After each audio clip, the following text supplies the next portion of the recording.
about to go live.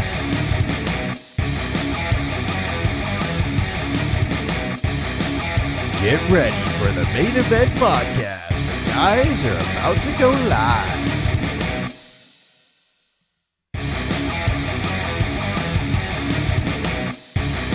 Get ready for the main event podcast. The guys are about to go live.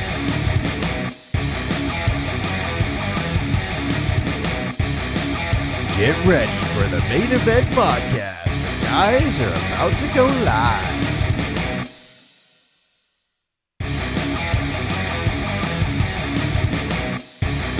Get ready for the main event podcast. The guys are about to go live.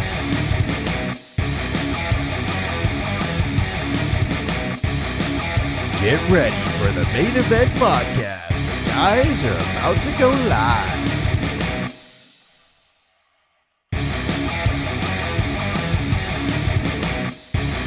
Get ready for the main event podcast. The guys are about to go live.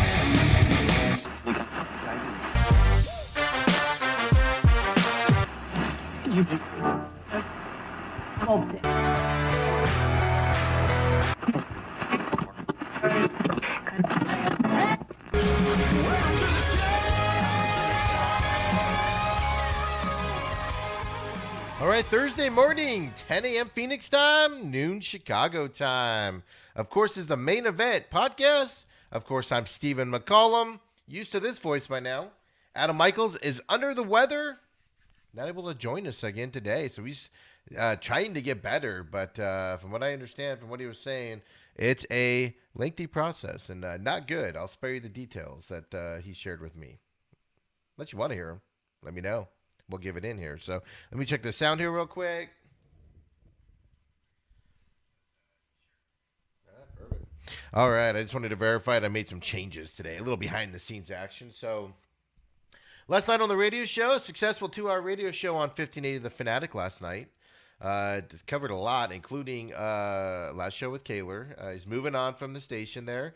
But we had a discussion on, championships, Ohio State, on playing players, stuff like that. It was a pretty lively discussion, to say the least, because I love that conversation. When it comes to college sports, I love that quote-unquote business side, even though it is college athletics.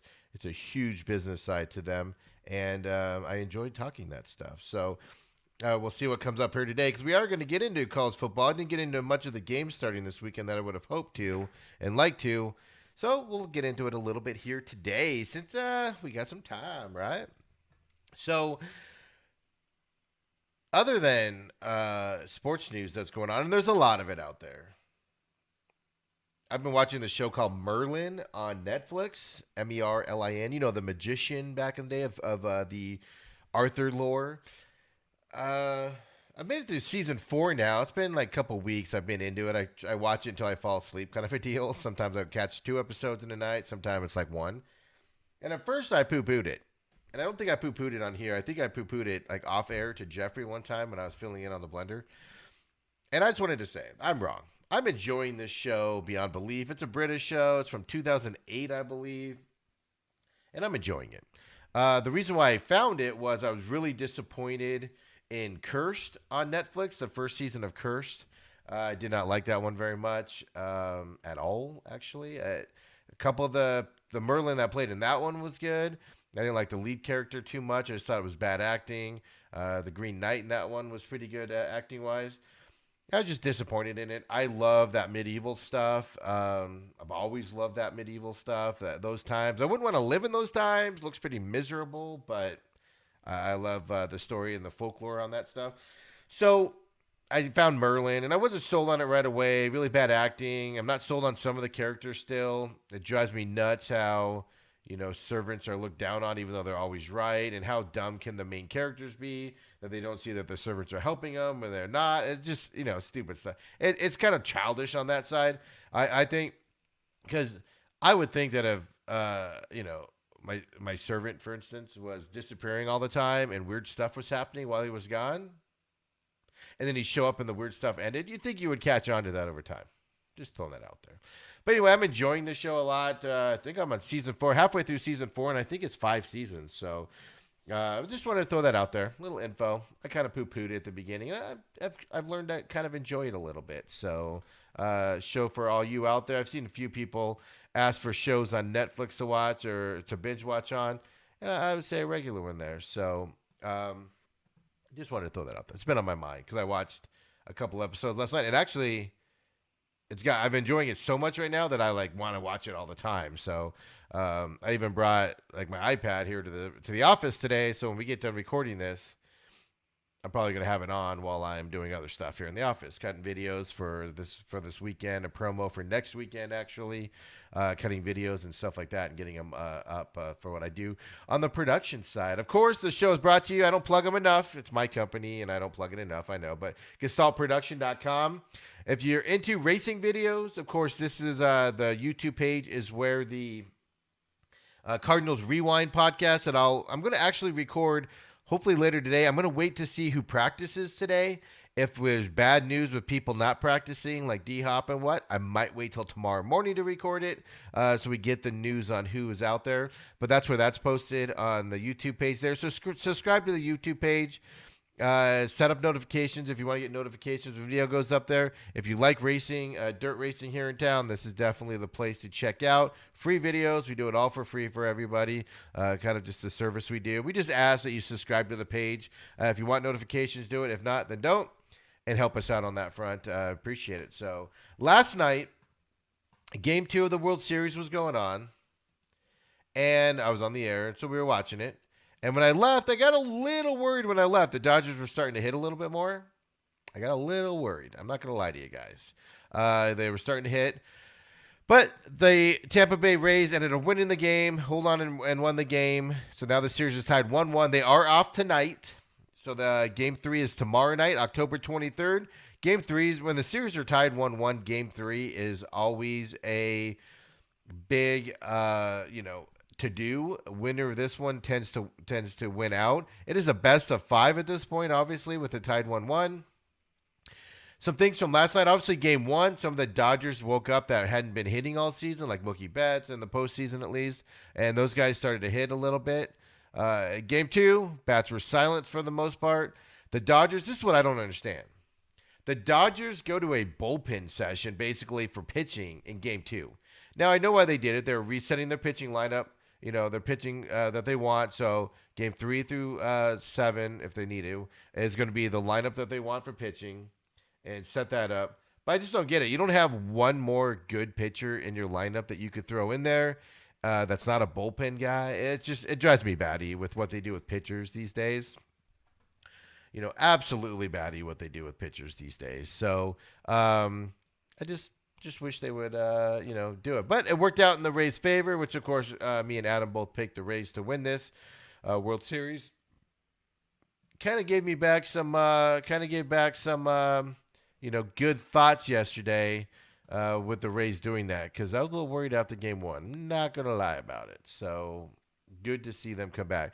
One good story out of it was the guy that hit 2 home runs actually last night is a fantastic story. I love these types of stories in sports.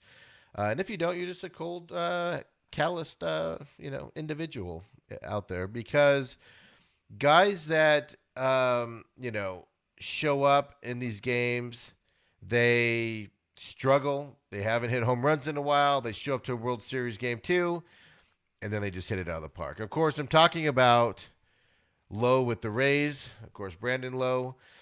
He broke out of his postseason slump last night. He was in the number 2 spot in the lineup. Huge slump for him. And they put him back in there. I mean, Kevin Cash, the manager of the Rays, put him in there. And, I mean, he just hit 2 bombs last night, for the Rays to get one, put him up in the first inning, right? I think he hit his first one in the first inning. And then he hit another one to kind of extend that lead out. It's just good when guys are struggling like this. And, I mean, he even said, Lowe mentioned that he was looking forward for a way to repay Cash in the Rays for sticking with him throughout his toughest stretch in the majors. And, of course, last night he did it. 2 home runs in the Rays' 6-4 win over the Dodgers at Globe Life Field.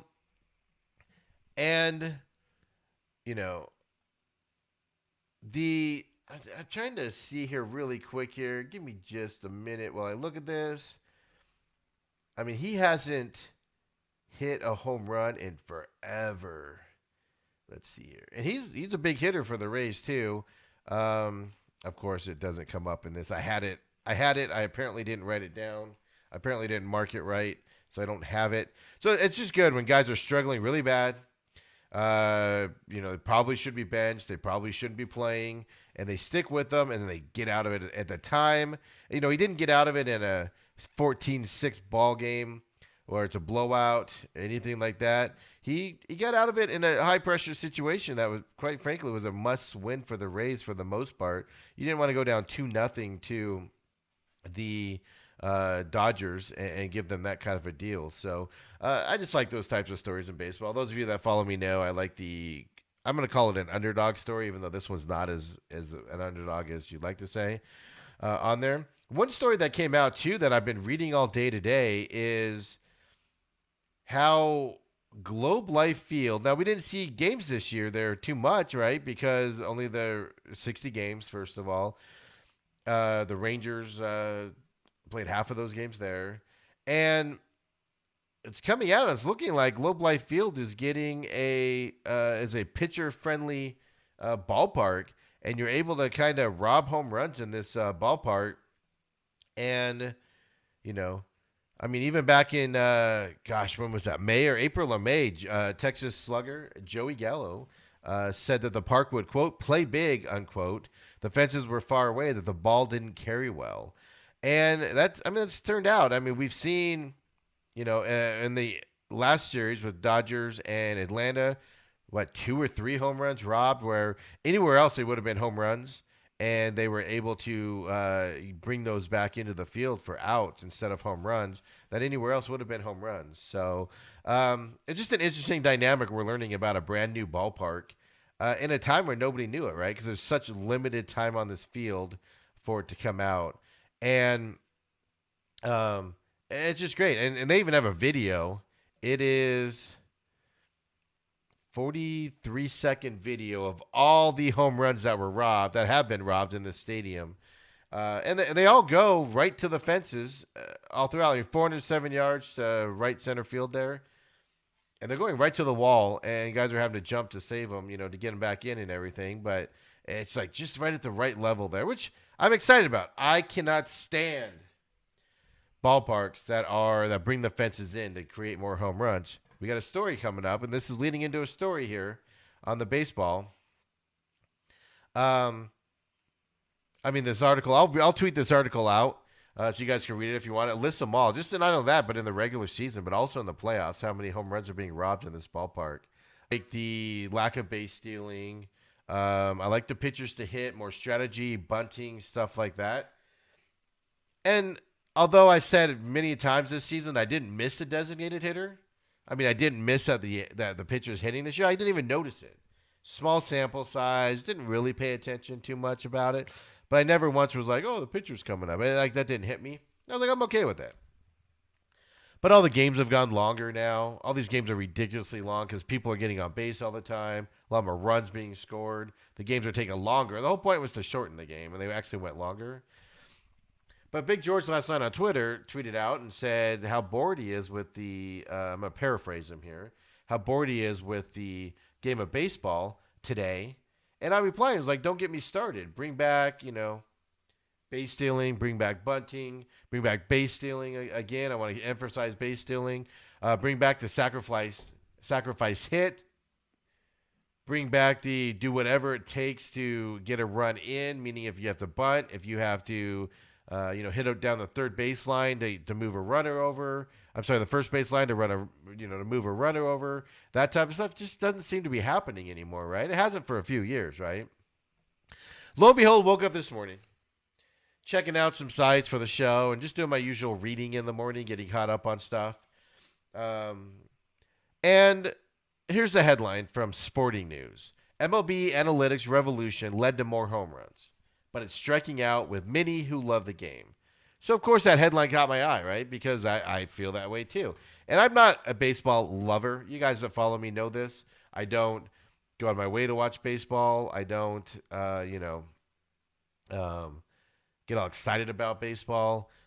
Meaning in terms of it's not my favorite sport, so I'll watch it when it's on, things like that. But I don't, I'm not a lover. I'm not like Adam is. I'm not a diehard guy on it. But strikeouts are boring, right? You want to see the ball and play a lot more. I'll take a 2-0 ball game with a lot of strikeouts. The pitching duel. I enjoy that. If there's a lot of strikeouts, I enjoy that a little bit because it's a strategy, and I enjoy the strategy side of it. I get how other people don't. So just like this article says here, you know, the great filmmaker Ron Shelton was trying to be funny and succeeding when he wrote the scene in Bull Durham in which veteran minor league catcher Crash Davis attempts to teach young Nuke LaLoosh about becoming a proper professional player. And if you guys remember the scene, quote, don't try to strike everybody out. Strikeouts are boring. Besides that, they're fascist. Throw some ground balls, it's more democratic. That was just the point there of strikeouts are boring. Put the ball in play. Get some action out there. Include everybody. And now today, what's everybody doing when they go to the plate? Everybody's trying to hit a home run. How many home runs have been hit in this World Series alone? It's like last night. It's like a home run fest. Guys aren't singling, getting on base, and then running around the bases, getting to third, 2 outs with getting to third with 2 outs, and then somebody trying to get them home, or getting on third with 1 out, and then somebody hitting a ball to the outfield to sacrifice in. So, this article goes on to say, quote, having retreated from watching baseball regularly in recent years, particularly since I moved away from MLB City to one that instead has an NBA team. Of course, this is the writer Mike DeCourcy. Hopefully I said your name right there, Mike. Apologize if I didn't. But it's so funny here. But he says so. He moved away from ML City and moved to an NBA city.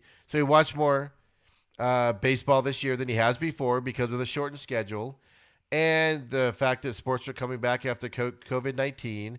And then also, his favorite team, the Cincinnati Reds, getting to expanded postseason and getting in. And he was astounded to see how much the strikeout has taken over the game. And then he, goes on to talk about his experience. And that was my concern going into this with the shortened season was you're excited because COVID was over and you got to see sports again. You were excited because baseball was back. Even I was like, I'm going to watch more baseball this year. It's a shortened season. This is intriguing. It's something different. Let's do it.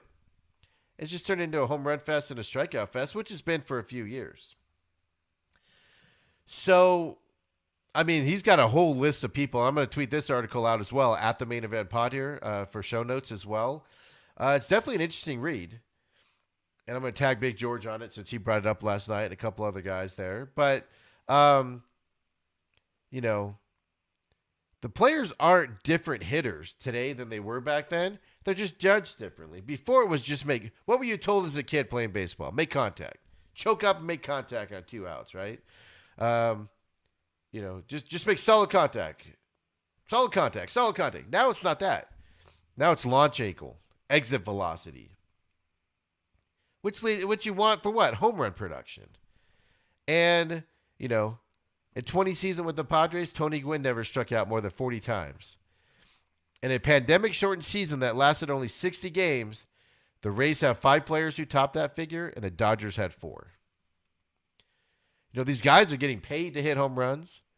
They get their contracts from hitting home runs nowadays. They're judged by home run production.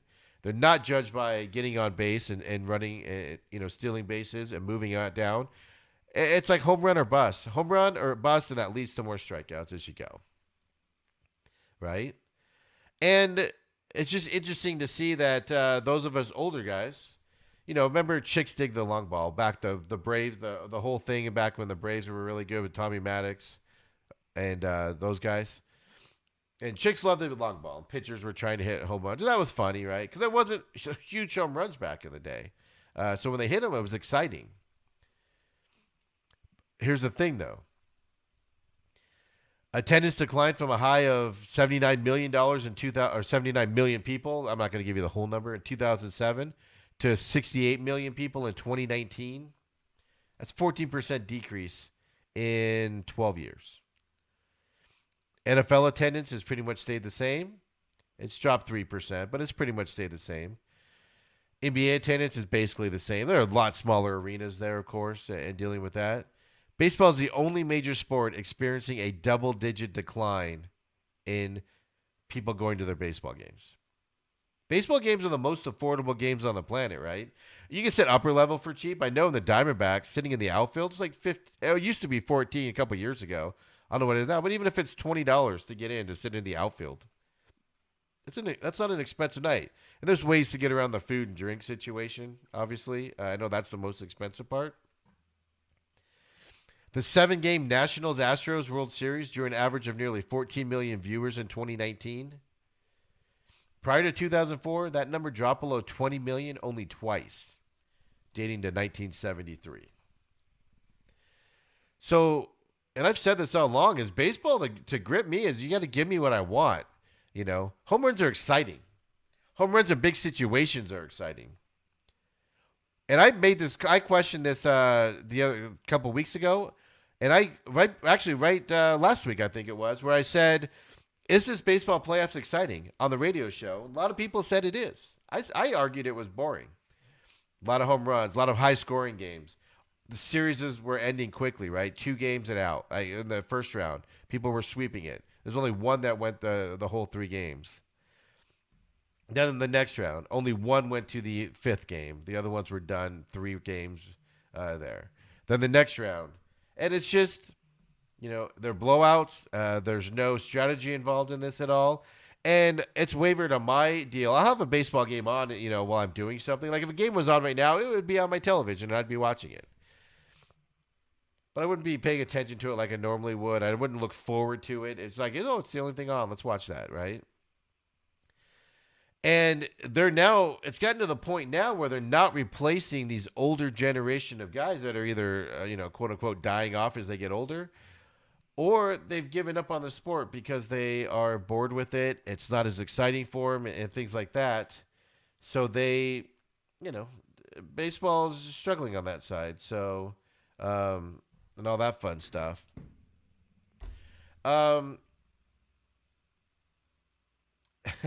Lance McAllister, who, according to this article, is a passionate follower of baseball, who hosts a talk show on the Reds' flagship station, WLW. He put in a tweet about the anniversary of the team's 1990 World Series title. He went out of his way to point out that the Reds struck out only 9 times in their 4-game sweep of the A's. The Dodgers struck out 11 times against the Rays in Game 1 Tuesday and won 8-3. The Rays made it into this World Series with a postseason batting average of .209. Look at these numbers, guys. I don't think this is exciting baseball. I said it last week. I asked that question. There's exciting times. Don't get me wrong. There's exciting moments. But the overall games are just snoozers. And they're losing and judging by this article and the numbers that you see, they're losing their audience because of it. Like I said, Big George tweeted out last night about it. And I've been on this for a while now, a couple years now. Those of you that follow. You guys are probably sick of me saying that. So it's interesting to see that guys that follow the sport are now starting to talk about it a little bit more. And all of that good, all of that stuff as people are starting to pay attention to, and older guys are starting to not watch it and everything. And this article goes on to say that one of the people they're talking about on here, that they interviewed, an older person, said that they were delighted to see the Dodgers catcher Will Smith single through the right side in Game 7 of the National League Championship Series against the Braves. We're expecting him to pull the ball to the left, and he hit it to the right side. And it's a hit that drove in 2 runs to tie the game in the 3rd inning. And this guy called it a, quote, breath of fresh air, unquote, and lamented, quote, it's the push to hit home runs that's kind of eliminated that art, unquote. Of course, Will Smith's biggest moment in the NLCS came when he hit a home run off Braves pitcher Will Smith that helped the Dodgers win Game 5. and it was an exciting play. Basically, baseball's home run or bust attitude right now, and the strategies. I feel like the strategy's gone out of it. There's no strategy. Go up there and hit. My job is to put as a defensive guy. My job is to put a pitcher out there that's not going to let you hit home runs.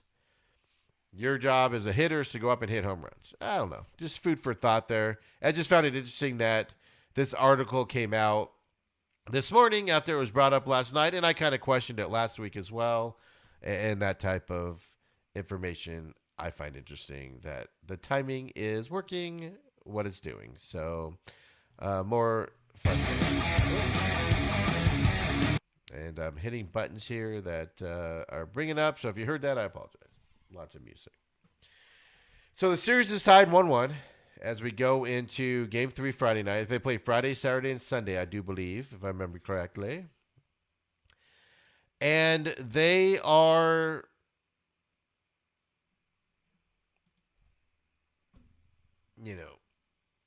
I'm expecting this to go 6 games, probably 7 games.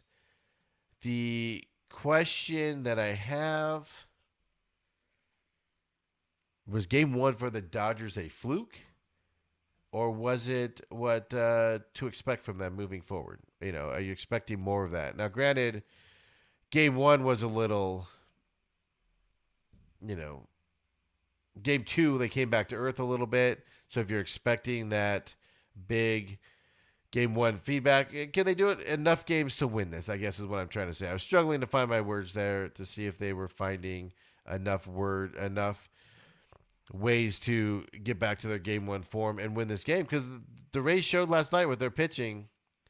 Snell was good through the 5th inning when they pulled him out. He started getting in trouble, and they pulled him out. So I guess we'll see. So if you have any comments on the World Series, definitely drop it in the comment bar there. Get it read.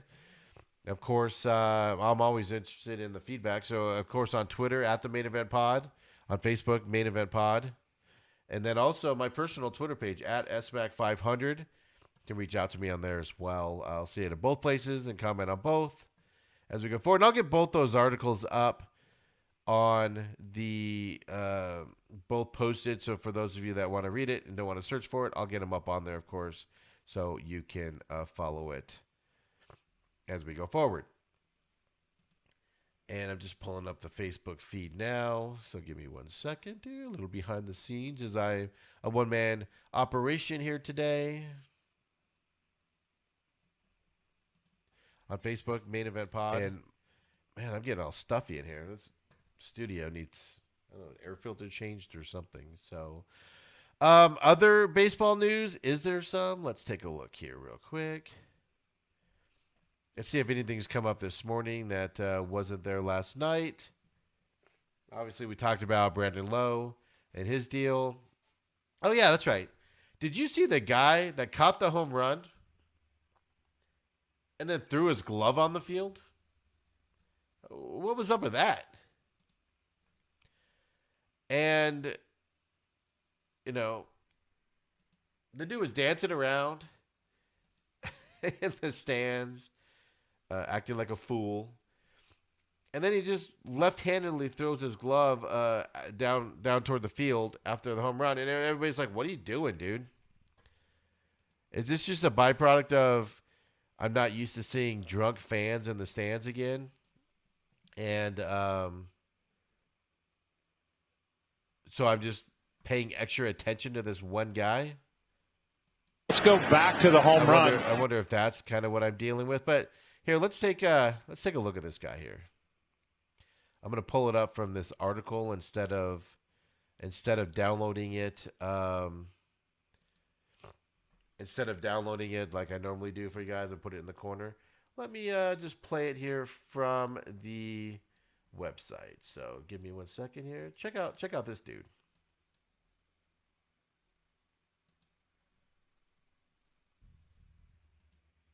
The home run.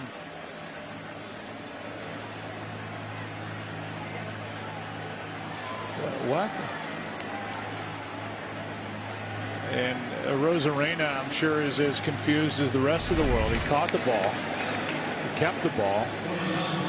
throws his glove onto the field in a moment of sheer ecstasy, and then gets it back, I guess, or he brought two. Download the all-new the home run. Let's go back to the home run. This doesn't make any sense, right? He catches it. Nice catch. First of all, I hate people that wear their mask like that. It's annoying. What? He obviously doesn't mean to throw his glove back on the field. Like and it's loose on Rosarena, I'm sure, is as confused as the rest of the world. He caught the ball. He kept the ball. And then, like, his whole family has their mask. Throws his glove onto the field in a moment of sheer ecstasy, and then gets it back, I guess, or he brought two. That, right? But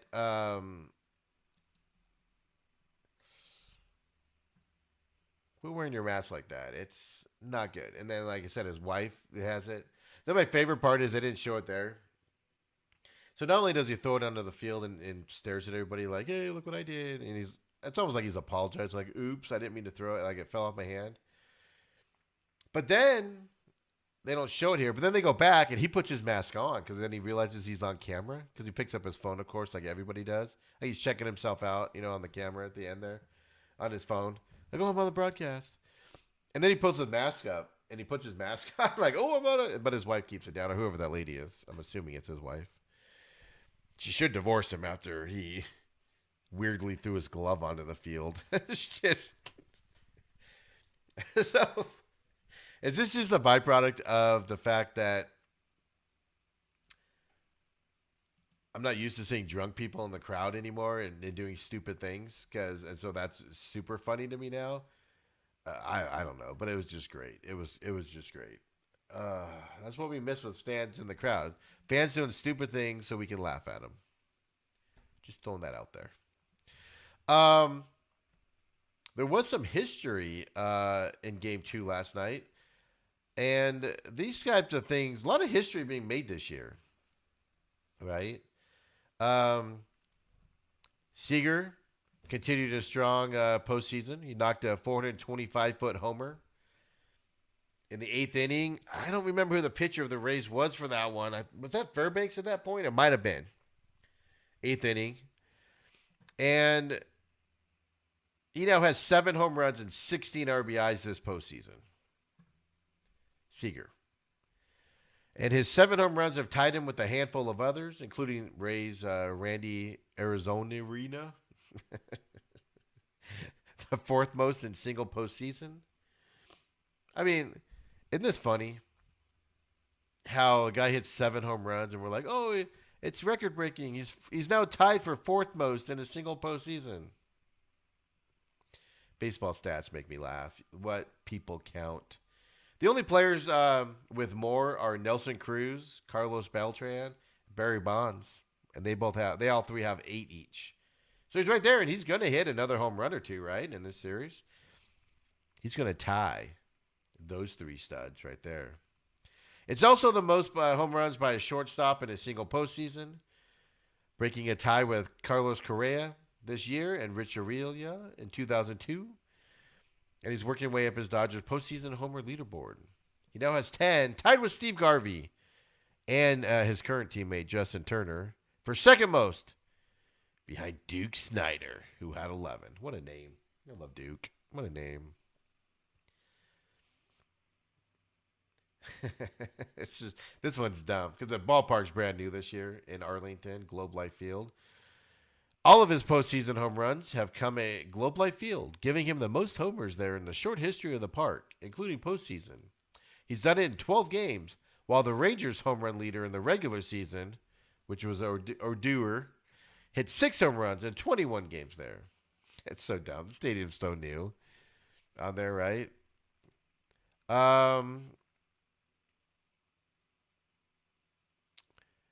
Here's another dumb one if you want to talk about this, but at least it's a walk. We're not talking home runs that we just were lamenting, right? American League Championship Series MVP Arozarena has been the race. I can never say his name. Has been the Rays star player this postseason. But even though he entered the final plate appearance on Wednesday night's Game 2 with 3 World Series walk, he had yet to notch his first hit. That changed in the 9th inning when he pulled a grounder down the third baseline and used his running speed and beat out an infield single. Interesting enough, there's more to this. I know I'm not leading that. I mean, the third baseman had to go across the foul line to throw this and everything. So, yeah, he ran fast. They even have the speed here. Sprint speed of 29.9 feet per second, compared with the MLB average of 27.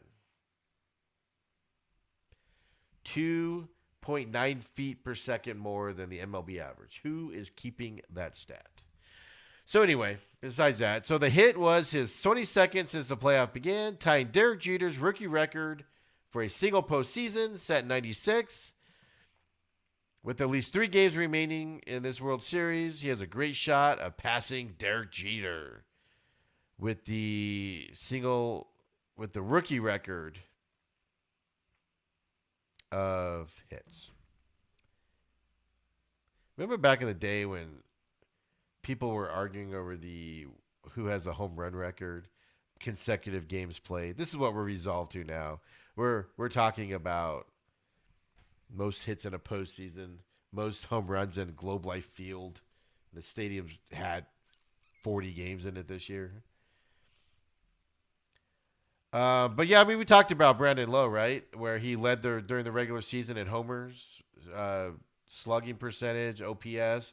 And then he entered Wednesday in a 6-for-56 slump in the postseason, slugging 161. This was the stat I was looking for earlier, and I couldn't find it. I found where I put it now. And then he had 2 home runs Wednesday. Those are just good stories, man. The guy was just struggling. He couldn't find his head, anywhere in this postseason. After a great regular season, and he woke up and got it. It was just the 7th multi-homer World Series game produced by a second baseman, and the first since the Phillies' Chase Utley did it in Game 1 and Game 5 of the 2009 World Series against the Yankees. The one thing I do like about it that I didn't talk about was both home runs went to the opposite field. You don't see a lot of those these days. Not only that, you don't see it very often. You definitely don't see it from Lowe very often, because of his 15 big fly hits, he hit, of the 15 big flies he hit in 2020 prior to Wednesday, none had been opposite field shots. So, just little stats for you last night that bring up out there on the baseball game last night. So, like I said, Friday night, 5 p.m. Phoenix time, 7 Chicago, 8 Eastern. Game 3, Game 4, Saturday night, 8 p.m. Game 5 is Sunday night at 8 p.m. Then, if needed, they have Monday off. All these games will be on Fox as well, so they go up against football. I don't understand that on Sunday night, but whatever. I don't make the schedules for baseball, and all that good stuff. We talked a little bit yesterday about, the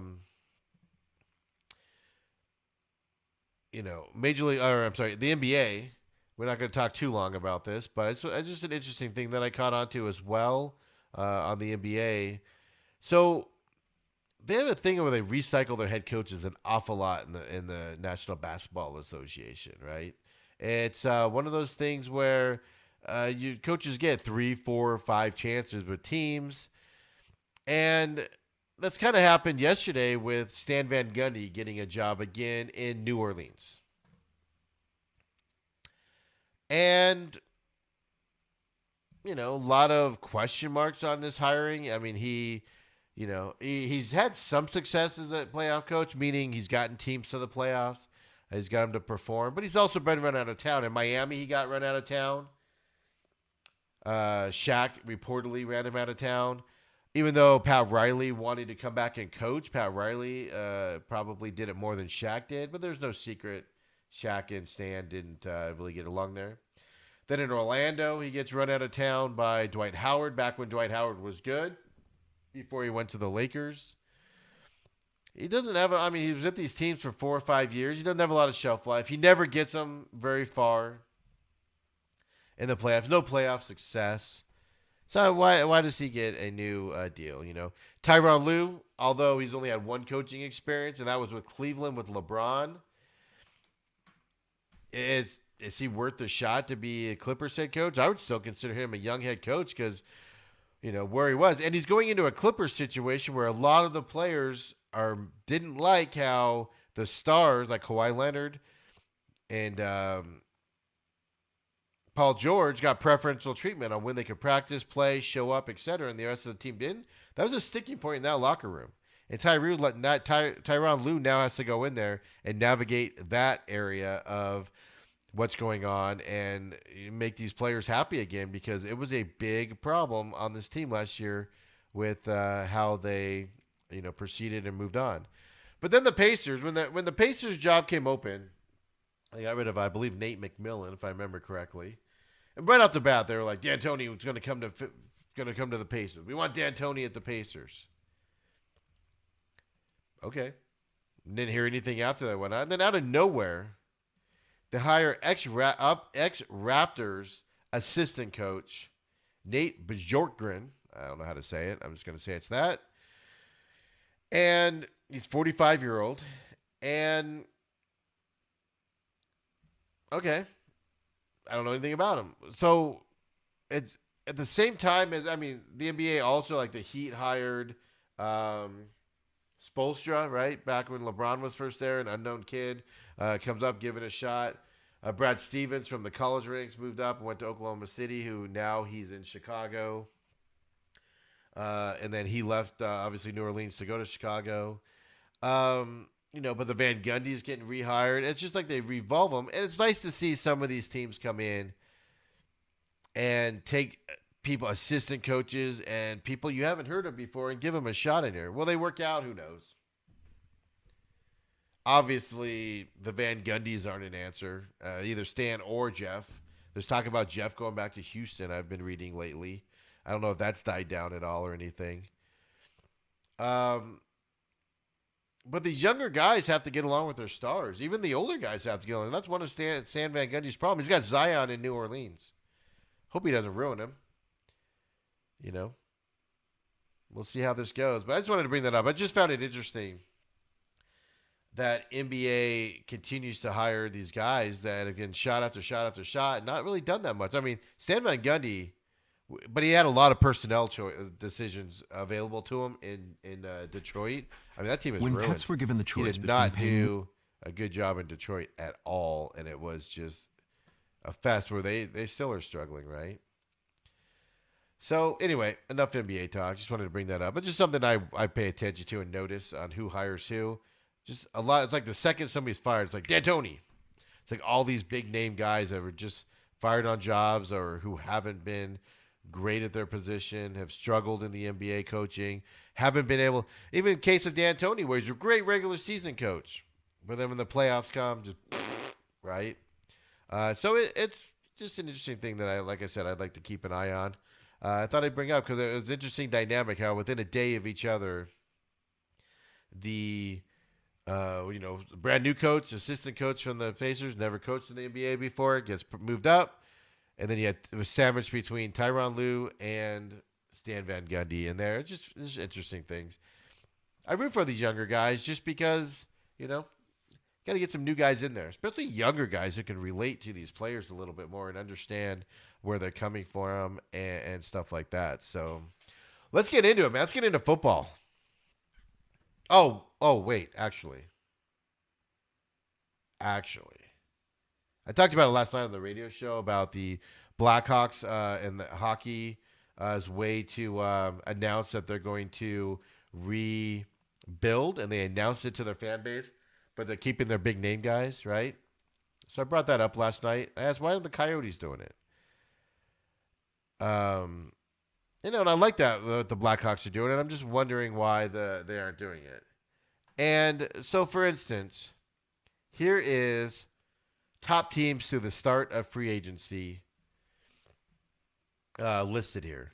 Number 1, Tampa Bay Lightning. They've obviously got their core locked up. They have not signed any of their restricted free agents yet, but their core is locked up for a while. Colorado Avalanche. So if you notice a trend here, the good teams, right? Colorado Avalanche. They acquired Brandon Saad from the Chicago Blackhawks. As the Blackhawks are retooling, they're letting some of those guys go. And they unloaded defenseman Zadorov to the Blackhawks. So they took a step back on that side, but they did get a forward that they badly needed. So another good team. Golden Knights are ranked 3 in free agency. They re-signed, of course, Lerner, their goalie that's taking over for I forget his name right now. That's awesome. But their new starting goalie. Um, and then, they signed defenseman Petrigongo to a 7-year contract. And they did have to let some guys go to get underneath the salary cap. But then 4 Dallas Stars. They signed their goalie, who was instrumental to them getting to the finals. They did let one of their better defensemen leave and penalty killers leave. Then number 5, St. Louis Blues. Capitals 6, Boston 7, Flyers 8. They're ranking free agency moves with these teams. You notice the trend here.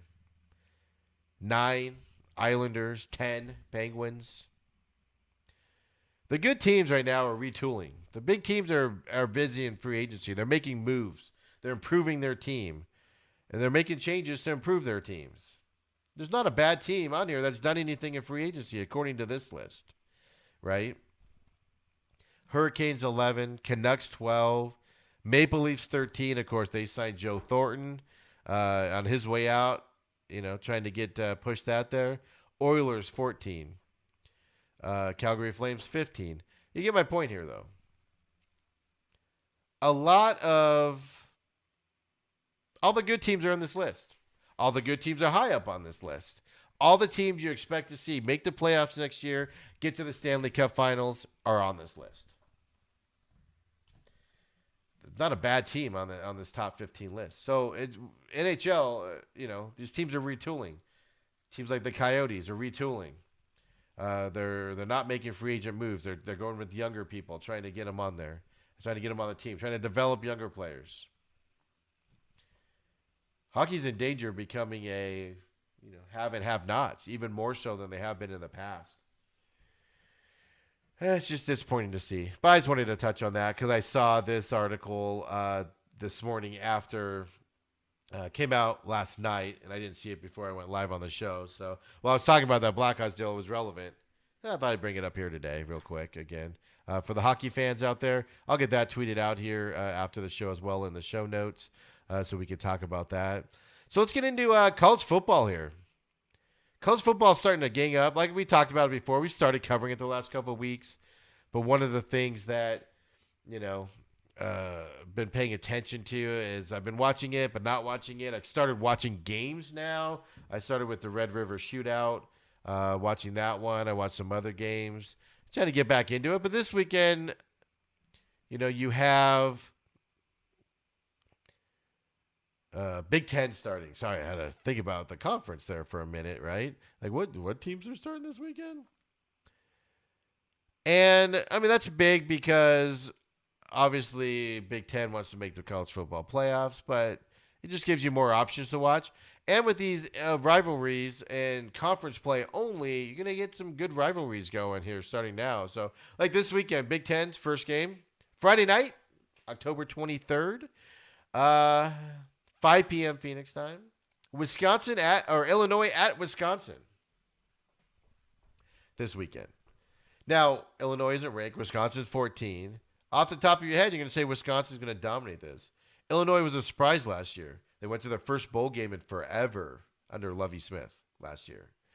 They brought back some studs. They got some studs in there this year, recruiting-wise. Be interesting to see what Illinois comes out with here to start the season. I'm not saying they're going to beat Wisconsin. I'm just saying it's something you can pay attention to. Now, it's on the Big Ten Network. But it's just interesting to pay attention to that game and just see what happens on the Illinois side and how they play coming into this game. So Saturday this week, Clemson versus Syracuse. The question is just how bad is Clemson going to beat Syracuse this weekend? But then one of the big games, early games, so wake up Saturday morning early. 9 a.m. kickoff, Phoenix time. So 11 Midwest there. Ohio State. Well, Nebraska at Ohio State. Ohio State has all the hype. I said it last night on the radio show. Everybody's just assuming Ohio State's going to come out and be really, really good. There's going to be no hiccups. Everybody's just assuming Nebraska's going to be really bad again this year. They showed some flarings. Ohio State always has games where they struggle. Is this going to be the first one? Right out of the bat, with all the drama, with all the you're not playing, now you're playing, all of that drama and everything going on. Guys have opted out of the season. Just a game to pay attention to. It's on Fox. Probably going to watch that game, 9 a.m. Saturday morning. In terms of ranked ones, ACC, you got North Carolina and NC State. I believe North Carolina lost their first game last week, right? After I was hyping up North Carolina last week. Yeah, they lost to Florida State, 31-28, a game they should have won, to be honest with you. I remember that. I should have won that one. But it's just good to see Mac Brown and winning with North Carolina since, and he needed to move on from Texas, let's be honest. But it's just good to see him still rebounding and having a good season in North Carolina. Even last year, first season there, I believe. And, he had some upsets last year. They got North Carolina State this weekend. Just fun to watch that type of sport if you want. That's on ESPN at 9 a.m. as well. Coastal Carolina is getting a lot of play right now. I actually saw where some ESPN personalities, which take it with a grain of salt, have picked Coastal Carolina to make the playoffs this year. They're ranked 25. They got Georgia Southern, 9 a.m. ESPNU on Saturday. Right? Auburn, Ole Miss. If Auburn is just snowballed this year, Ole Miss, whatever. They're Ole Miss. But, they got a name head coach in there, so we'll see what happens. Auburn's just snowball. Can they rebound? Oklahoma TCU on ABC at 9 a.m. This one's interesting to me just because Oklahoma could lose another one. What is Lincoln Riley going to be? What's he going to have to deal with when he loses the third game? Interesting question, right? So that one might be one to pay attention to. Just some interesting bylines here going on. Let's see here. Alabama's got Tennessee this weekend. I mean, Tennessee can't get out of its way last weekend. And they got Alabama this week. Just the question is how bad is Alabama going to win this game? Tennessee has quarterback problems. Absolutely. It's not even pretty. They lost to Kentucky last weekend, 34-7. Couldn't move the ball at all. Of course, Georgia's a really good team, even though they got kind of beat by a lot by Alabama. But everybody loses to Alabama by a lot for the most case. But 34-7 against Kentucky. I mean, Kentucky's got a great defense. They got a really good defense this year, but their offense isn't 34 points rise. So the question is, that's 12:30 on CBS, so that's an afternoon game. Notre Dame, if you're interested in watching them, they're at Pittsburgh. 'Cause like I said, Notre Dame's an intriguing one for me this year because they're going to win out in the ACC unless something bad happens. They play Clemson here in a couple weeks. I expect them to lose that game, of course. I think we all do, right? And on November 7th, they play Clemson at Clemson. But the way the ACC is, as I've said before, they get to the end, so they lose that game and they win out. Clemson wins out. They have to play in the ACC title game. Winner of that game will go to the playoff. Notre Dame has a chance to get to that playoff. Are they beating Clemson? I don't think so. Clemson's just that good compared to everybody. But the number 3 ranked Notre Dame. It's such a joke. I hate that. Oklahoma State, who's the best team in the Big 12 right now, has got Iowa State on their skate this weekend, 12:30 on Fox. That's an interesting game. If you're into Big 12 football, kind of dismissed them a little bit with their big guys being out. But Oklahoma State's been really good this year. Can they continue that trend going? I won't watch that game, but I'll definitely keep an eye on it to see how they do as they go forward on there. Of course, we are still, 2 weeks away from Pac-12 play starting. But Michigan plays Minnesota this weekend for the Big Ten guys, 4:30 p.m. Phoenix time on ABC.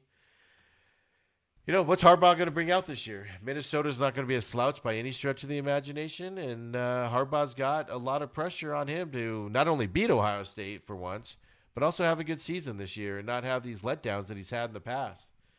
Starts off with a pretty good matchup this weekend against Minnesota, 4:30 p.m. on ABC.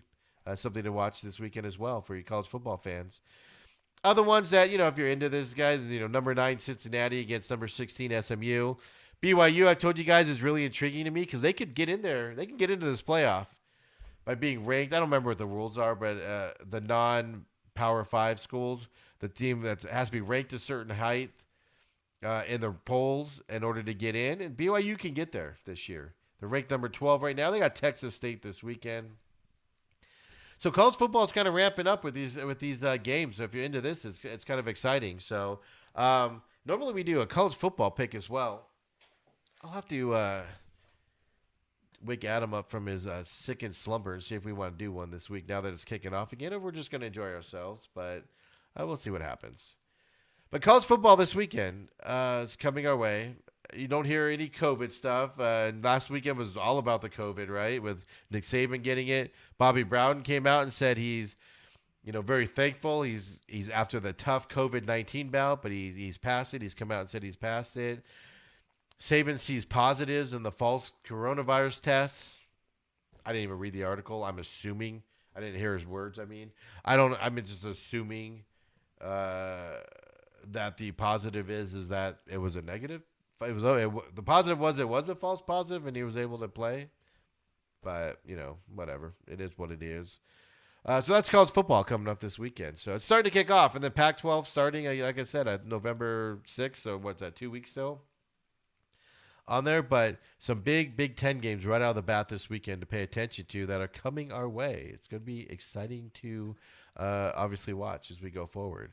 Let me know if you have any games this weekend that you're interested in. What your home teams are, man. I want to know because teams I want to pay attention to. I love college football right out a lot. I'm going to enjoy watching it. I'm going to start watching it heavily this weekend. Let's see how it goes.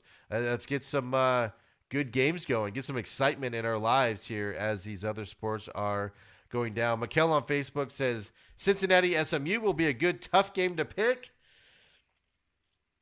Yeah, Mikkel, I emailed you the NFL picks this morning. I might email you 4 or 5 college picks, man. Maybe we'll get a rivalry going with you, Adam, me and intern. Maybe I'll talk to her. She's not a big college football fan, so I'll see. But if not, maybe we'll do a three game pick'em, 3-man pick'em. So watch your email here later on today. We'll have a talk about it. Absolutely, because I agree, man. That's gonna be a tough game to pick. I've seen SMU play a couple times this year. At least I haven't watched the whole game, but I've seen the highlights and read about them. Cincinnati, I haven't read that much about, even though they're ranked number 9, so they must be up there pretty solid as they go on there. So. As we go forward. So let's get into it. What week are we on in the NFL? We on week 7 or week 8? It's now we're getting to the point now where it's like I'm losing track of the weeks, right? And I even do the Cardinals rewind where I put the weeks on there, and even now I'm like, what week are we in? But we are in week 7, of course. No Thursday night football last week kind of threw me off, but tonight starts off this week of NFL football with the exciting matchup. It's funny how people are like, I'd rather watch the presidential debate than this. Cracks me up. But you got the New York Giants at 1-5 against the Eagles at 1-4-1. I said last night on the radio show, I was asked, I think the Eagles are going to win this one. My heart says the Giants are going to win it. They're going to do something to win this because I just don't have faith in the Eagles right now. Now Zach Ertz is out. It's going to be a struggling game for the Eagles. I can see the Eagles losing this game. I think they'll pull it out though at the end because I have the same as little faith as I have in the Eagles offense to pull this out with Carson Wentz and all their injuries. I have even less faith in the Giants to win this one. So I think the Eagles will win this one tonight. The great game this weekend is Steelers at Titans. 2 5-0 matchups going on this weekend. Last night, I picked the Titans to win this. I just think the Titans are a dang good team right now. Unstoppable. Steelers defense, it's going to be a great matchup. This offense that just pounds the ball with Derrick Henry, can throw the ball with Tannehill and those receivers against the Steelers defense. It's probably better than the Titans defense. Just eyeballing it. I don't know what the stats are. I'm excited for this game. Of course, Kaler and Adam both have the Steelers this weekend. I'm waiting on Mikkel's picks to come over. We'll get them posted up as well as interns' picks. Cowboys against the football team. This one's intriguing to me.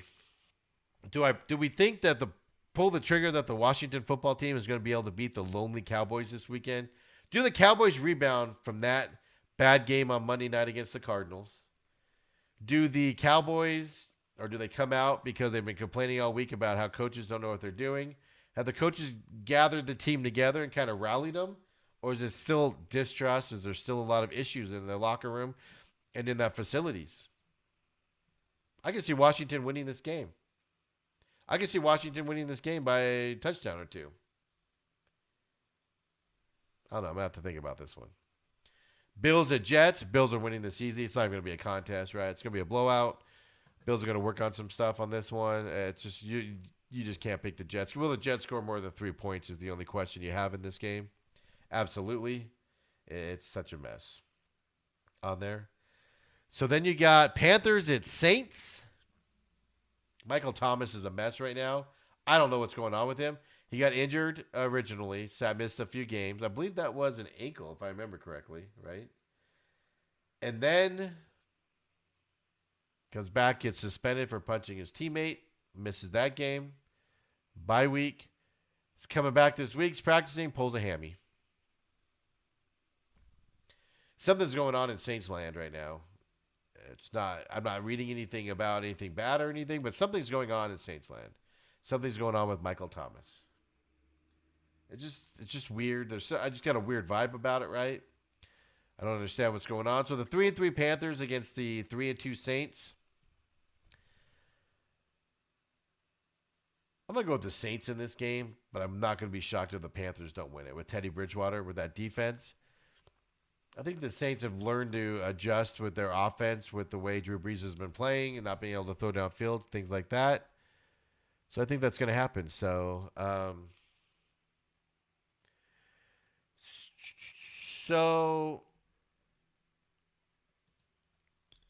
all right. All right, Miguel, I saw your message. Cool. I'll email you. So just check your email. I'll email you. Let's do the college thing, even if it's just you and me. I'll email Adam. He's really good at college picks. So, but yeah, no, man, I appreciate it. I know you're out of town and everything. So good luck. Be safe, man. I'll catch you later. I'll send you an email later. So we'll do that real quick there with Miguel. Panther Saints. As I said, you know what? The more I think about this Cowboys, I got to go Cowboys in this one, right? I want to go Washington so bad in this game. I want to pick the Washington football team. I have no faith in Dallas. I think they rebound a little bit. You know what? Scratch that. I'm going for it. Washington's going to win this game against the Cowboys. Cowboys are a mess. They're awful. They've quit. They don't know what they're doing. They're not going to be able to fix it in 1 week with whatever's wrong with that offense. Washington's football team's got a good front seven there. I'm picking Washington for the upset this weekend. Washington football team's going to beat the Cowboys this weekend. Calling it now. You heard it here, folks. I got the Saints over the Panthers, like I said. Texan Packers. Packers are going to rebound from that dismal performance they had last week. They're going to come out and win. Texans, after that one game where I said they're going to come out and play because they got rid of Bill O'Brien and all the players are going to show that that was the right move. Then they came back to earth last week, which usually is what happens. And you show your true self again. I think the Packers rebound this weekend. They'll beat the Texans. Browns-Bengals is an interesting game to me. Baker Mayfield's in trouble. He's not the quarterback for that team. They don't like him there. He's not playing well there. He's struggling there. They have to do all these trick plays. I've been on this trick play thing with it. Everybody makes fun of me, and that's fine. Make fun of me. I don't care. I'm telling you guys, when you have to run trick plays like that, Jarvis Landry's been out sick, I believe, right? I don't think he's sick. I think he's hurt. Burrow, they have gotten blown out in a couple games, but they have looked good in a couple games as well. Joe Burrow's learning it. Can the Bengals come up and beat the Browns this weekend? I want to pick the Bengals on this one so bad. I think the Browns are going to win this game. With everything going on there, I'm going to pick Browns on this one. I want the Bengals so bad. I've already picked the Washington over the Dallas Cowboys. So I'm going to go with Browns on this game over the Bengals. Of course, the Lions and the Falcons. This weekend, I'm picking the Lions on this one. Falcons are just a mess of a team. Matthew Stafford and that receiving core is going to get up there. That defense of the Lions is going to hold them in there. Falcons can score a lot of points, though, so they can put up a lot of points. Detroit's going to have to match them if they need to. Jaguars or Chargers? I'm going with Chargers on this one. 1-5 team on the Jaguars, 1-4 team on the Chargers. Herbert gets his second win this weekend, I think. Gets the Chargers their second win this week. Jaguars, it's only Minshew. You just have to shut down the receivers. Minshew can't do it all himself. He's putting up decent stats. He's got no running game. He's got very few receivers that can play. It's all Minshew mania there in Jaguars. It's just not going to be enough to beat the Chargers this weekend in California. 49ers, Patriots. We, of course, have in our 5-game pick'em. I have all three of us, me, Kaler, and Adam, all have the Patriots winning this game. 49ers are coming back, but then Mostert got hurt again. Jimmy G looked better last week, but I just can't put faith in him right now. And I have a lot of faith in Bill Belichick. That last game was pretty disappointing. I'm chalking that up to, I said last night on the radio show that, the Niners were coming out. They had a game kind of put on hold. Cam Newton had COVID. Gilmore had COVID. Games were suspended, pushed out, kind of unknowns, factors, things like that. I'm chalking it up to the Patriots' performance last week, and I think they can beat the Niners this weekend, especially at home. Chiefs at Broncos. Broncos had a great game last week. They came out and beat the Patriots that we were just talking about. Broncos are 2-3 on the year. Shocking, actually. Drew Lock is back. That's a serviceable quarterback for a young kid. Defense on there, I just think it's too much. The Chiefs are going to win this game. It might be closer than you think it's going to be because the Chiefs, there's something weird going on in Chiefland. Le'Veon Bell's first game, though. I expect kind of a decent performance from him with what plays he gets in there for. I expect some things from him in there. He's going to be motivated to play. It's the game to show it. Buccaneers at Raiders. Of course, Tom Brady going to Las Vegas for the first time. Sunday Night Football. I actually thought the Raiders were going to win this game. Up until the news that came out yesterday where they sent the whole offensive line home because one of the guys did test positive. Obviously, they're in close contact. They're linemen. Then they sent a defensive player home because he was in contact with them. And then today. So last night, I switched it and I did pick the Bucs last night to win this game. And then today, the NFL is checking into the Raiders for protocol violations. Keep in mind, the Raiders are the team that earlier this year, the Raiders had a charity thing, and none of the players wore masks, and they got in trouble for that. They got talked to about that at a charity event. Nobody run them right. Nobody wore the mask, and now the NFL is investigating them for other issues that are leading up to this incident and everything. Because there's evidence that they haven't been wearing masks around the facilities. There's evidence that players have been getting together outside of the facilities, which you're not allowed to do anymore. And when they do get together outside, the facilities, then they're not wearing masks when they get it together outside. So not only are you not allowed to get together outside, you're getting together outside, and then you're not following the protocols on top of it. It's just a mess there. I don't think the Raiders, there's so many distractions for the Raiders right now. Tom Brady's playing well. The Buccaneers are playing well, other than his fourth down gaffe there, where he forgot it was fourth down. So I switched to the Buccaneers. Of course, Adam and I believe Kaler also have the Buccaneers as well. I didn't write Kaler's pick down on that. I'll have to listen to last night's show when I get it back to him there. So Monday night, of course, is Bears at Rams. We have this one. Of course, Adam went Bears. Me and Kayla went Rams on this one. Rams have beaten up on a lot of bad teams this year for their 4 wins. They've struggled in a couple games. I think this game comes down to 2 good defenses, 2 better than average defenses going against it. And the reason why I went with the Rams on this one, if you listened last night, is just because you have a choice here, right? Jared Goff in that offense with Sean McVay versus Matt Nagy, Nick Foles in that offense. I'll trust the Rams offense over the Bears offense any day of the week, even though the Bears are 5-1. We went over this a couple weeks ago. They're going to win 10 games. If they don't win 10 games this year, they're worse than they're awful. There's something wrong with them. With their schedule, they should win 10 games. Possibly could win 12 games. Doesn't mean that they're a really good team. And I just think that the Rams offense, I'm going to side on the Rams offense when that's the difference in this game is the offenses, because the defenses are going to be pretty solid. So I went with Rams on this one. Of course, the game I left off was the Cardinals and Seahawks. This weekend, I did it last night. I pulled the trigger. This series is so weird when it's here in Phoenix, when it's here in Glendale.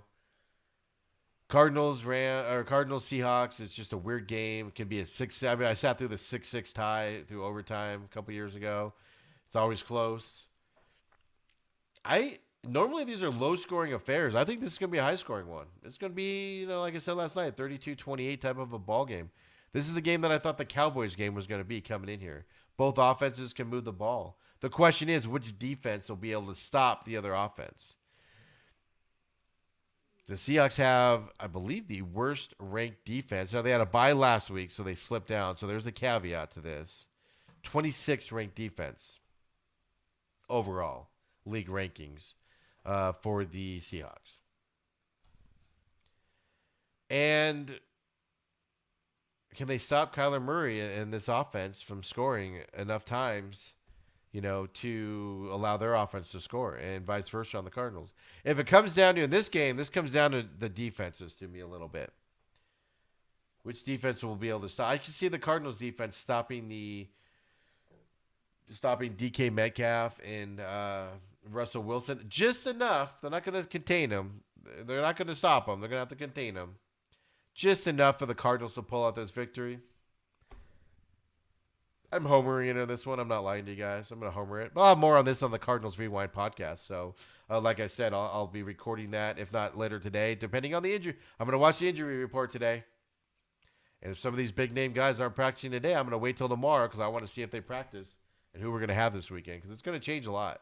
So right now, forced to pick the Cardinals. Adam has the Cardinals, and I believe Kayla picked the Seahawks on this one.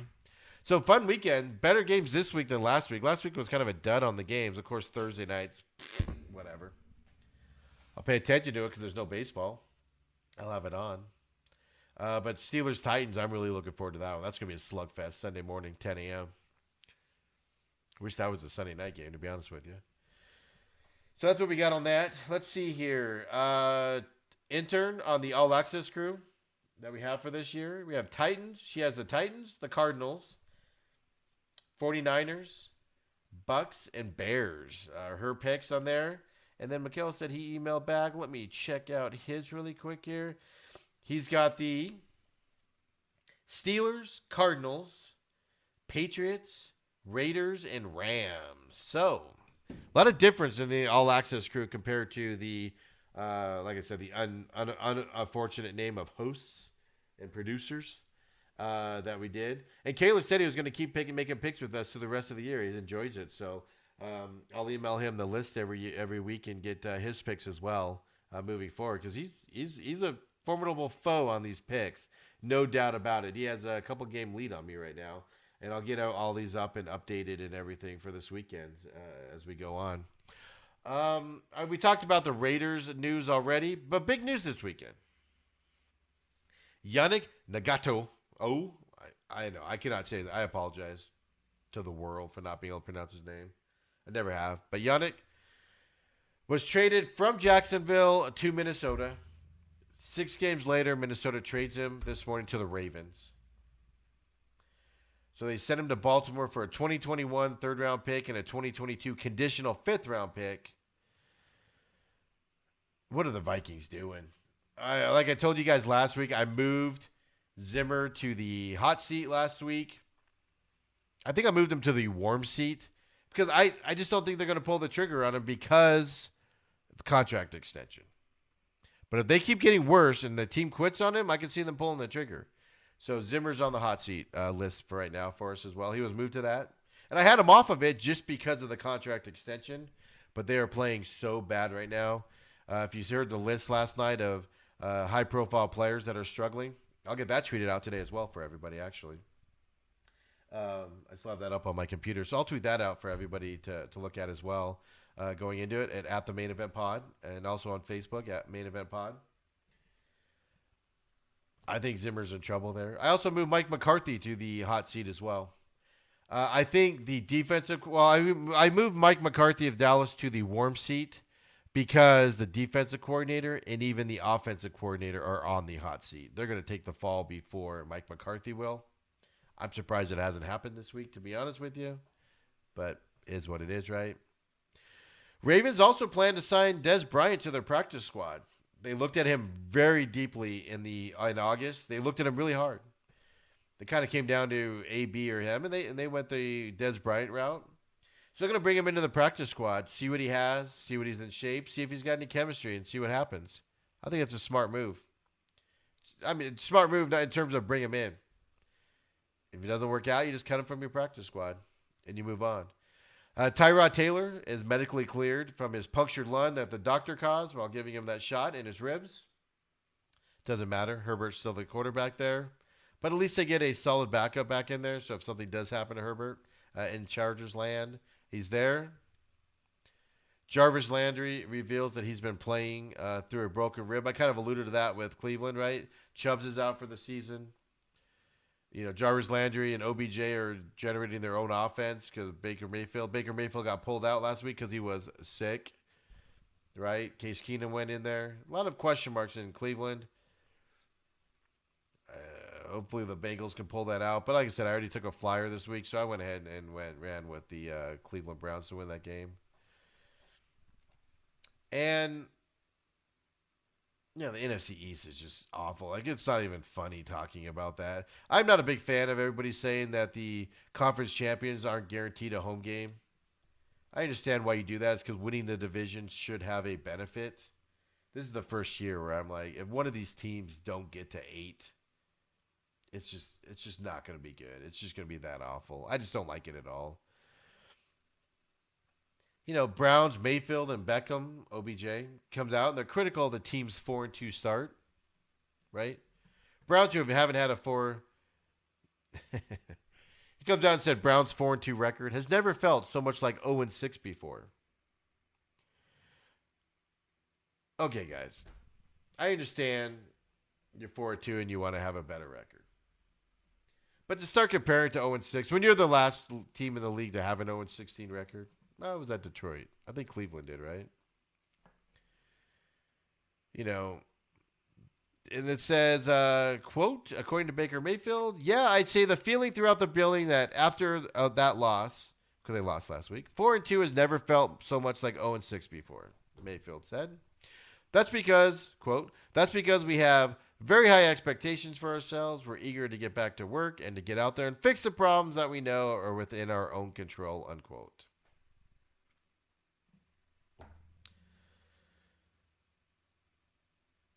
I mean, this team is 4-2. Yeah, they can beat the bad teams. Like, they're not the worst team in the NFL anymore. But they are nowhere close to Baltimore and Pittsburgh, who are in their own division. Forget about the Chiefs. Right? In their own division, they're not even close to being in Baltimore or Pittsburgh's level. And they're talking about this. Odell Beckham says, quote, I'm pissed. And at this point, I don't really care to keep trying to make myself look like a good guy to the world and all that. And then he swears. He's tired of losing to good teams, unquote. Well, it's because you're not a good team. You beat the bad teams. You're a mediocre team, OBJ. What are the Browns doing? They're 4-2 and they're talking all this crap like they're a good team. Right? The Browns have played 3 opponents with a winning record. Baltimore, Indianapolis, and Pittsburgh. They're 1-2. Indianapolis has their problems, as you know. But they get blown out. Those losses were huge losses. They weren't even in the ball game at all. And their other 3 victories, besides the one against Indy, was teams Cincinnati, Washington, and Dallas. So they beat the bad team. So you're a mediocre team, Cleveland. And your quarterback and your star receiver, which I think Jarvis Landry is a better receiver than OBJ, but that's beside the point. I'm still going to call OBJ a star receiver. They're coming out and saying they're better than what their record is, and they're pissed about it. I get the competitive side. Shut up. That stays in the locker room. Don't be bringing that garbage out. It just looks like drama, right? Because they're just setting themselves up for, when they play the Bengals this weekend, and they should beat them. But if it's a close game, and if they beat them, everyone's going to say, great, another bad team that you beat. You beat another team with 1 win. Then when they play somebody good and they can't beat them, they're just setting themselves up. Why put that out into the atmosphere? Why put that out into the hemisphere with Twitter and Facebook and put yourself up for this? This is the problem with the Browns. They run their mouths when they're not very good. Just shut up. Get out there and play. You're 4-2. Yeah, okay. You're disappointed you got your ass handed to you by the best 2 teams in your conference, in your division. 2 of the best 3 teams in the whole football, right, in the whole AFC. And you're bitching about it? Shut up. Get out there and beat the teams you're supposed to beat. Just stop talking the trash that you're better. God, you're garbage, man. Cleveland is garbage. Mayfield and OBJ just can't shut up. That's part of your problem, guys. You run your mouth thinking you are somebody. Prove yourself. You guys have done nothing. Just, gosh, stupid crap. This stuff just makes me mad. Just shut up and go out there and win. Yeah, you beat bad teams. Yeah, you wanted to beat the two better teams in your division, but you didn't. You got your butts handed to you. You're not as good as them. Everybody knows that. Shut up about how you're mad about it. God, it's just awful. I hope the Browns lose this weekend. Can I switch to the Bengals? Makes me angry. Just stupidity. Just why? Why do this to yourselves? It makes zero sense. Why you're going to do this to yourselves? 0 cents. Because guys like me, to be honest with you, guys like me, I'm going to rip you. You win this weekend, we're going to go, okay, you beat another team that's not good. You're still average. You'll be 5-2, but you're still average. God forbid they lose this weekend. And guys like me are going to rip you for talking all the smack about how good you are. You know? Freaking Browns. Bad teams that run their mouth are like the vein of my existence. I can't stand it. I get the competitive side. I get thinking that in the locker room. I get saying that stuff in the locker room. I get saying that stuff to your family members. I get saying that stuff to like personal friends. Maybe to the fan on the street, you know, some fan comes up to you and is like, man, you're 4-2, but you could have been better. You're like, yeah, I agree. We should have won those 2 games. I want to win those. Like you say that stuff like privately. We don't go to the Cleveland Plains dealer and start mouthing off like that. We all know. Nobody thinks that you should have beaten Pittsburgh and the Baltimore Ravens. Nobody thinks you should have. So shut up. Tired of losing a good team. Shut up. Anyway. So that's football. As I settle down now. So definitely. I appreciate everybody listening today. Adam will be back next week, hopefully if he survives this. He does not have COVID. He did get tested because of his work. It's just a bad case of the flu. It really is. And he's be back next week and everything. But we have his picks. Everybody, thanks for watching. Of course, as I said, I'm at SBAC500 on all the socials. Definitely give me a follow, man. Let's talk. I enjoy getting the feedback, people talking. Cardinals Rewind will be out. I'll post at the Main Event Pod as well as on my personal pages. So that'll be up for everybody. The Cardinals fans. Those of you not Cardinals fans, but Cowboys fans, I'll talk about that. I know you don't want to relive that. And we'll, of course, review Monday night's game and talk about this weekend's game against Seattle. And then we'll be back Monday on the podcast around 1 p.m. Phoenix time is when we do that. We review last week's game, get ready for Monday night. Talk about the other news over the weekend. At the Main Event Pod, we do post stories that come out. I'll put all the what I call show notes, all the articles that I was referencing. I'll get posted on those sites here today. And then also I'll get up on so you can watch on Facebook, on Twitter. You can watch it. Of course, set it and listen to it. Or I do put it out on all the podcast systems as well. So if you're at work or at the gym, you can just pop it in your ear. I know we get a lot of views on all the systems that we do put it out on. So I appreciate that as well. It means a lot as we grow this podcast into the radio show on Wednesday nights, of course, on 1580 The Fanatic from 6 to 8 p.m. So appreciate everybody tuning in. See you guys all next week.